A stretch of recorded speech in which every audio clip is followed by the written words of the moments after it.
Ever get that feeling, like you're scrolling through the news and a story just kind of jumps out at you? Yeah, totally. Like it makes you stop and think, wait, there's got to be more to this. Right, and that's exactly why we're here today. So, um, this whole thing with a Georgia father, Chris Louis, being arrested for leaving his kids alone at McDonald's, it just seems like one of those stories that has a lot more going on beneath the surface. Absolutely. It's easy to jump to conclusions, but when you actually dig into the details and see how people are reacting, it's clear that this situation is really complicated. There are so many different angles to consider. So, okay, let's lay out the basics here for everyone. This happened back on March 22nd. Chris Louis, who is 24 years old, left his three kids, ages 10, 6, and 1, at a McDonald's, Hmm. one of those with the indoor play areas. Yeah, those places are a lifesaver sometimes, but obviously not a substitute for actual supervision. Right. So according to this Today.com article we've got, it seems like he dropped them off sometime around 4:30 in the afternoon, Mm. and another customer, somebody who was there, they saw the kids were on their own and called the police. Mr. Louis came back a little before 6:18 p.m., and that's when he was arrested. Okay, so right away, we've got a dad who's left his young kids alone for what, like an hour and 42 minutes. And as the article mentions, he was hit with this charge, deprivation of a minor. Deprivation of a minor. That sounds serious. It is. I mean, basically, it means a caregiver did something or didn't do something that put a kid's health or safety at risk. It's pretty broad, legally speaking, so how it's applied can change depending on the situation, and where it all happened. So what was his explanation for leaving them there? I mean, it's a long time. Right, well, the article goes into that. He told the police he walked to McDonald's with his kids from their apartment because he had a job interview nearby. He mentioned that he doesn't have a car and didn't want them walking back alone. Okay, so trying to get to a job interview makes sense in a way. Yeah, you can see the motivation there. Trying to improve his family situation, provide for them, but then he ends up facing a criminal charge. And then, of course, Child Protective Services gets involved too. It's like he was trying to do right by his family, but the way he went about it, well. It backfired for sure. And that's just the initial story. The Today.com article got updated on April 2nd, and it turns out there's more to it. This wasn't just a one-time thing. Oh, wow, what happened? It seems like, based on what his 10-year-old daughter told the police, this was not an isolated incident. He had apparently left them alone before. Oh, so this adds a whole other layer to it. I mean, at first you might think, okay, maybe this dad was desperate, made a bad call. But if it was a regular thing, that's obviously a much bigger concern. Yeah. It's not just about this one day anymore. No, absolutely. The article also says that right after the arrest, their mother came and picked them up. And of course, like we said, Child Protective Services looking into it. So now you've got the authorities, social services, everybody stepping in to figure out what's really going on. It's a reminder that there's a whole system set up to protect kids, even when a parent doesn't intend to hurt them. And this whole thing blew up on social media, right? Big time. People had a lot to say, lots of different opinions. Yeah, and you probably saw this. Antonio Brown, the former NFL player, he even got involved.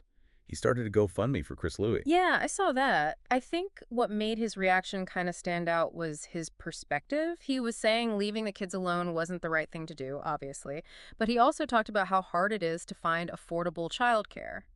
And I think that resonated with a lot of people because, Antonio Brown, he's been through his own stuff publicly. So maybe his empathy felt more genuine, more relatable to some. That's a good point. The article actually includes a bunch of these social media comments, and you can see that divide, right? Hmm. Some people were really critical, like, come on, you can't just leave little kids alone like that. It's dangerous.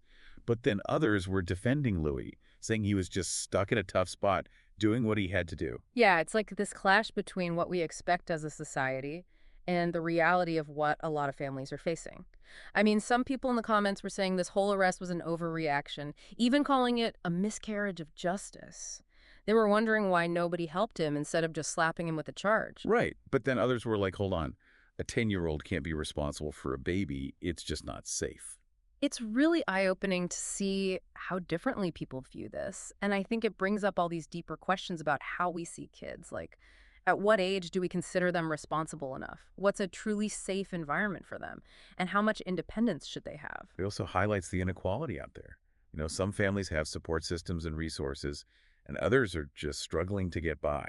Yeah, like One comment really hit home for me. It said this whole situation was bound to happen, especially in a country where childcare is so expensive and not a priority. It's like parents are forced to choose between earning money and keeping their kids safe. That's a powerful statement. So, in a way, it's not just about this one father's choices, it's about this bigger systemic problem. Exactly. Is it just a case of bad parenting, or is it a sign that our society isn't doing enough to help families? I think this article, by showing all these different reactions, it's really forcing us to confront this tough question. Okay, so let's just recap the facts so everybody's on the same page.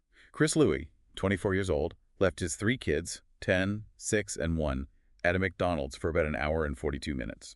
His reason: job interview, no car, didn't want them walking back alone. He was arrested, charged with deprivation of a minor. Later, the police report included a statement from his 10-year-old saying this wasn't the first time he'd left them unsupervised. The kids were picked up by their mother, and Child Protective Services got involved. And what really sticks with me is how differently people are viewing all of this. I mean, yes, we have to be concerned about those kids' safety. That's absolutely number one. But you can't ignore the empathy people are feeling for this dad, too. He seems like he's facing some serious obstacles, and maybe he just didn't have the support he needed. And the social media comments really show you that full range of opinions, from "he deserves to be punished" to "this is a failure of our system." And even different ideas about when it's okay to leave kids alone, like where do you draw the line? It really does make you think. This whole situation, it's a local story, but it points to these massive problems in our society. Parents are under so much pressure to work, to provide for their families, and at the same time, they have this huge responsibility to keep their kids safe. So the question becomes, are we doing enough to support them? Are our safety nets strong enough? And how do we define as a society what it truly means to be a responsible parent in this day and age? And for you listening, I think this case raises a really important question to ponder. If so many families are struggling financially, like really struggling, what's our responsibility as a community? How do we make sure kids are safe and that parents have the support they need? Think about everything we've discussed today: the concern for the kids, the empathy for the father, the questions about our support systems. What are the solutions here? What can we do to address these really complex issues that this one story has brought to light? I think that's a powerful note to end on. It's something for all of us to consider, really. Absolutely.